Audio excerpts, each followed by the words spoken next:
What's up, guys? Dustin Walden with Keller Williams Realty. I'm here today to go over the listing process and what to expect when you're listing your home. First thing we're going to worry and look at is going to be your interview of your realtors. So what you're going to do is you're going to have realtors come in, you're going to interview them, you're going to find out what type of strategy they have towards marketing your home. So what I would suggest doing is talking to several agents, getting them to come through, meeting them, and what they're going to be offering you is a comparative market analysis to tell you what your home may be worth.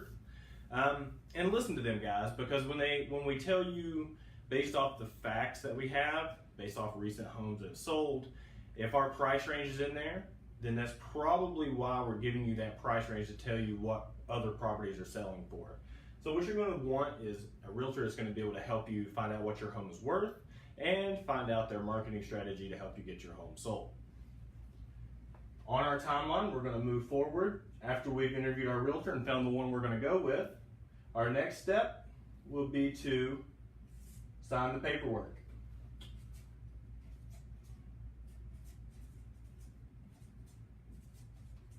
So once we've come to the agreement and what price point we're going to list your home at, everybody's understanding the strategy and what we're going to be doing, we're going to put the sign in the yard and get your home listed on the market. From there, the next step is going to be your showings. So what's going to happen is you're going to have times allotted that you're going to be wanting to have your home shown. People are going to be requesting to see homes at different times. Their agent's going to call in, schedule the appointment, and you're going to allow that agent to come in and show your home. What we're going to get from those showings is going to be feedback on what the potential buyer feels they liked about the home or didn't like, how they feel the home is priced, whether they feel like it's priced correctly, a little too high, or just right. So that's where we're going to find out if our initial strategy of pricing is going to be right based off the feedback we get from the initial showings that we have. From the showings, what we're going to try to do is get in and get an offer. So what we have in between here and the showings and the offer, like I said, you're going to get the feedback, you're going to see if we're in the right price range, if we're doing the right marketing to get your home sold. So what happens in between here is the difference. So in order to get more attention to your home and get more people seeing it, more people showing it, you're going to want to have somebody doing open houses. Now, open houses are going to be something that's going to deliver a more open concept to people to come in and take a look at your home and view the home on just an easier flowing basis. They're not really committed to anything. They're not obligated to anything. Maybe they're just out here looking at homes. They want to see what your home has to offer. So in between the showings and the offers, from the time we initially get the paperwork signed, open houses are going to be something that you're going to want your agent to do for you. So when you get the open houses done, we get the offer in. Once we start getting offers, then we start working on negotiations. So in the time frame here from the offer to the contract, in this little part here, you have your negotiations. So a lot of times what's going to happen is when somebody initially puts in an offer, if it's not a really, I guess, a hot market where people are submitting offers a day or two on the market, then what you're going to have is probably going to be some negotiations. You're going to probably come in with a lower offer than what you're asking for, and then from that point the two agents are going to get together, they're going to negotiate, and they're going to come to terms that both parties agree on.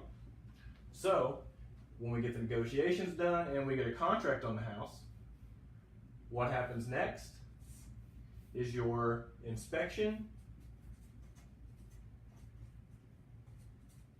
and resolution period. So if anything can go wrong with the listing, it's going to happen from this part and here. From the time you get a contract on a home until the time you go through your inspections, this is going to be where you're going to find most of your problems, most of your issues. A lot of homes are going to fall to some sort of inspection usually. A lot of times you're gonna have, somebody gonna wanna request some things that you may or may not want to agree to. And at that point, some things do fall through. But once we get past the inspection and resolution period, we've got everything negotiated as far as repairs we're gonna make. Then the other step we're gonna be waiting on is the bank ordered appraisal. What's important here, guys, is to know that a bank will only lend what they feel a home will appraise for.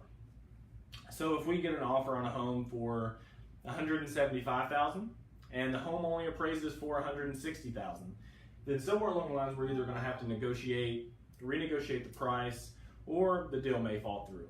So always keep in mind that this is going to be your biggest worry from contract to appraisal. And what we're going to do once we get past the appraisal point, so now we've gotten the appraisal, it's come in, we've checked everything, we've got the price negotiated if it was low, or if it's spot on, then we're good to go, we're going to move forward. And what we're going to do from there is go to the closing table.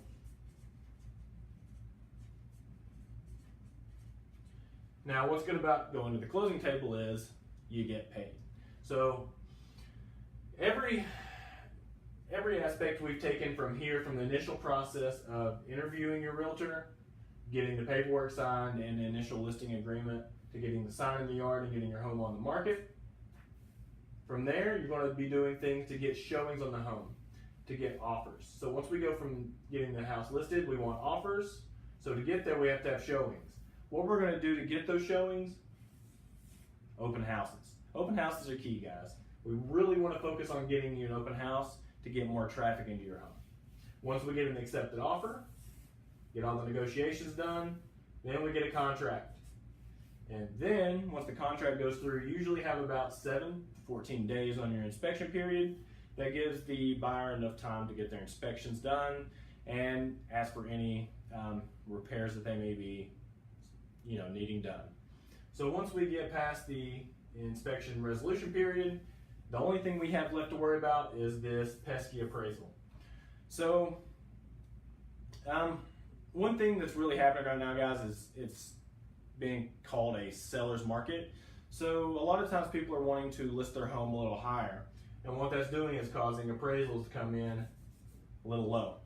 And when that happens, 99% of the time you're probably going to have to renegotiate the price, or the deal may fall through. So what this falls back on is listening to your realtor at the beginning, and when they come in with their comps and find out what your home is worth, what they're basing that off of is what homes have previously sold for. So when they tell you, they feel like your home could sell really fast at this price, and if that's the time frame you're trying to get it sold, listen to your realtors, guys. We know what we're talking about. So once we get all this stuff done, we get the appraisal done, then everybody's happy because we get to close and the seller gets their check. So that is pretty much the process on beginning the listing to the closing table. Thank you guys for tuning in, and as always, who you work with matters, and have a good day.